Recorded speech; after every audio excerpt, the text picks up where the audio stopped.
Blackstone Publishing presents The Toymaker's Apprentice by Sherri L. Smith. This book is read by Janina Edwards. For my brother, Derek, who distracted our piano teacher while I read Hoffman's wonderful book. Book 1. The Toymaker's Apprentice. 1. It was a dreary day for the time of year in Nuremberg. Gray clouds hung low over the peaked roofs of town home and hall. The cobblestoned streets seeped with drizzled rain. A little gray dove leaped into the air from a great oak tree that stood in the graveyard. From his perch in the limbs of the tree, Stefan Drosselmeyer watched as the bird flew over 100-year-old graves and the newer crypts adorned with weeping angels and family names. A thin line of mourners followed the coffin in a sad parade through the cemetery gates and into the mossy rows of the dead.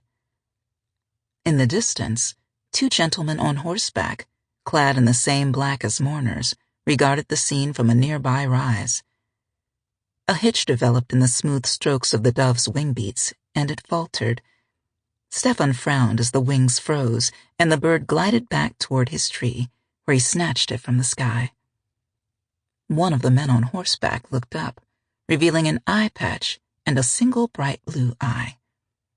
Stefan scooched farther back into the shelter of the tree. He bit his lip, turning the dove over in his hands. Up close, the bird looked less like a dove and more like a child's approximation of a bird. A solid shape, no feathers, and only a dark spot of paint for the eye.